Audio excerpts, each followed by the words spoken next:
ಬೆಳಿಗ್ಗೆ ಮರವಾಯಿ ಮಾರುವವರು ಬಂದಿದ್ದರು. ಹಾಗೆಯೇ 100 ರೂಪಾಯಿ ಮರವಾಯಿ ಕೂಡ ತಗೊಂಡಿದ್ದೆ. ಹಾಗೆ ಅದನ್ನು ಇವಾಗ ತೊಳೆದು ಇವಾಗ ಬೇಯಲಿಕ್ಕೆ ಇಟ್ಟಿದ್ದೇನೆ. ಹಾಗೆಯೇ ಇಲ್ಲಿ ಸಂಜೆ ಚಹಾ ಮಾಡ್ತಾ ಇದ್ದೇನೆ. ಹಾಗೆಯೇ ಚಹಾ ಕುಡಿದಾದ್ಮೇಲೆ ಪದಾರ್ಥ ಮಾಡುವ ಅಂತೇಳಿ. ಹಾಗೆಯೇ ನಾನು ಪೇಟೆಯಿಂದ ಬರುವಾಗ ಮಾವಿನ ಹಣ್ಣು ತಂದಿದ್ದೆ. ನೋಡಿ, ಚಿಕ್ಕ ಚಿಕ್ಕ ಮಾವಿನ ಹಣ್ಣು. ಇದರ ಹೆಸರೇನಂತೇಳಿ ಗೊತ್ತಿಲ್ಲ ನನಗೆ. ಹೆಸರು ಗೊತ್ತಿದ್ದರೆ ಕಮೆಂಟ್ ಮಾಡಿ. ಹಾಗೆಯೇ ಒಂದು ಮಾವಿನಕಾಯಿಯನ್ನು ನಾನು ಕಟ್ ಮಾಡಿ ಇವಾಗ ತಿಂತಾ ಇದ್ದೇನೆ. ಮಕ್ಕಳಿಗೂ ಕೂಡ ಇಟ್ಟಿದ್ದೇನೆ. ಹಾಗೆಯೇ ಒಳ್ಳೆ ಸ್ವೀಟಾಗಿ ಉಂಟು ಮಾವಿನ ಹಣ್ಣು. ಇದರ ಗೊರಟೆ ಉಂಟಲ್ಲ, ತುಂಬ ಸಣ್ಣದು ನೋಡಿ, ಬಾಯಿಯೊಳಗೆ ಕೂಡ ಹೋಗ್ತದೆ. ಇದು ಅಷ್ಟು ಸಣ್ಣದು. ಹಾಗೆ ಇವಾಗ ಮಕ್ಕಳಿಗೆ ಕೂಡ ತೆಗೆದಿಟ್ಟೆ ನಾನು. ಹಾಗೆ ಇಲ್ಲಿ ಮರುವಾಯಿ ಪದಾರ್ಥಕ್ಕೆ ಇಲ್ಲಿ ಈರುಳ್ಳಿಯನ್ನು ಕಟ್ ಮಾಡ್ತಾ ಇದ್ದೇನೆ. ಒಂದು ಅರ್ಧ ಈರುಳ್ಳಿಯನ್ನು ಹಾಕಿದ್ದೇನೆ. ಹಾಗೆಯೇ ಒಂದು ಟೊಮೆಟೊವನ್ನು ಕೂಡ ಸಣ್ಣ ಸಣ್ಣದಾಗಿ ಕಟ್ ಮಾಡ್ತಾ ಇದ್ದೇನೆ. ಹಾಗೆಯೇ ಒಂದು ತುಂಡು ಶುಂಠಿ, ಹಾಗೆಯೇ ಒಂದು ಮೆಣಸು ತಗೊಂಡಿದ್ದೇನೆ. ಯಾಕಂದರೆ ಈ ಮೆಣಸು ತುಂಬ ಖಾರ ಉಂಟು, ಅದಕ್ಕೆ ನಾನು ಒಂದೇ ಹಾಕುವುದು.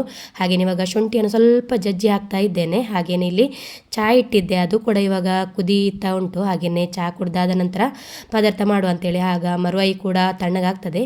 ಹಾಗೆ ಇಲ್ಲಿ ನಾನು ಮೆಣಸನ್ನು ಇವಾಗ ಗ್ರೈಂಡೆಲ್ಲ ಮಾಡಿಟ್ಟೆ. ಇನ್ನು ಚಹಾ ಕುಡಿಯುವ. ಹೊರಗಡೆ ಒಳ್ಳೆ ಮಳೆ ಬರ್ತಾ ಉಂಟು ನೋಡಿ, ಜೋರಾಗಿ ಉಂಟು. ಮಕ್ಕಳು ಕೂಡ ಮನೆಯಲ್ಲೇ ಇದ್ದಾರೆ. ಹಾಗೆಯೇ ನಾನಿವಾಗ ಚಹಾ ಕುಡಿತಾ ಇದ್ದೇನೆ. ಪೇಟೆಯಿಂದ ಬರುವಾಗ ತಿಂಡಿ ತಂದಿದ್ದೆ ನೋಡಿ, ಇದು ನಾವು ಚಿಕ್ಕ ಇರುವಾಗ ತಿಂತಾ ಇದ್ದ ತಿಂಡಿ.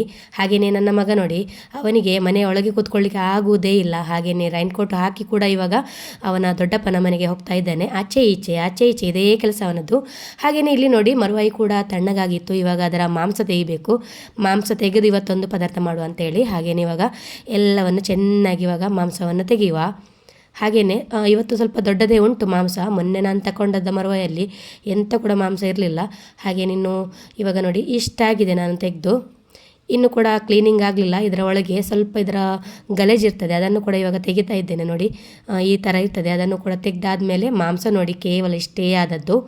ಇವಾಗ ಇಲ್ಲಿ ನಾನೊಂದು ಬಾಣಲಿಟ್ಟಿದ್ದೇನೆ. ಅದಕ್ಕೆ ಇವಾಗ ಸ್ವಲ್ಪ ಆಯಿಲನ್ನು ಕೂಡ ಹಾಕಿದ್ದೇನೆ. ಹಾಗೆಯೇ ಜಜ್ಜಿದ ಬೆಳ್ಳುಳ್ಳಿಯನ್ನು ಹಾಕಿದ್ದೇನೆ. ಹಾಗೆಯೇ ಸ್ವಲ್ಪ ಕರಿಬೇವಿನ ಎಲೆ, ಹಾಗೆಯೇ ಈರುಳ್ಳಿ ಮತ್ತು ಶುಂಠಿಯನ್ನು ಕೂಡ ಇವಾಗ ಹಾಕಿದ್ದೇನೆ. ಹಾಗೆಯೇ ಇವಾಗ ನೋಡಿ ಟೊಮೆಟೊ ಕೂಡ ಹಾಕ್ತಾ ಇದ್ದೇನೆ. ಆಮೇಲೆ ಕಾಯಿ ಮೆಣಸು ಎಲ್ಲವನ್ನು ಹಾಕಿ ಇವಾಗ ಒಳ್ಳೆ ರೀತಿಯಲ್ಲಿ ಫ್ರೈ ಆದ ನಂತರ ನಾನು ಗ್ರೈಂಡ್ ಮಾಡಿ ಇಟ್ಟಿದ್ದೆ ಅಲ್ಲ ಮೆಣಸಿನ ಮಸಾಲೆ, ಅದನ್ನು ಕೂಡ ಇವಾಗ ಸೇರಿಸಿ ನೋಡಿ ಮಿಕ್ಸ್ ಮಾಡಿದ ನಂತರ ಇವಾಗ ಮರುವಾಯಿ ಮಾಂಸವನ್ನು ಕೂಡ ಹಾಕಿ ಒಳ್ಳೆ ರೀತಿಯಲ್ಲಿ ಇವಾಗ ಮಿಕ್ಸ್ ಮಾಡ್ತಾ ಇದ್ದೇನೆ.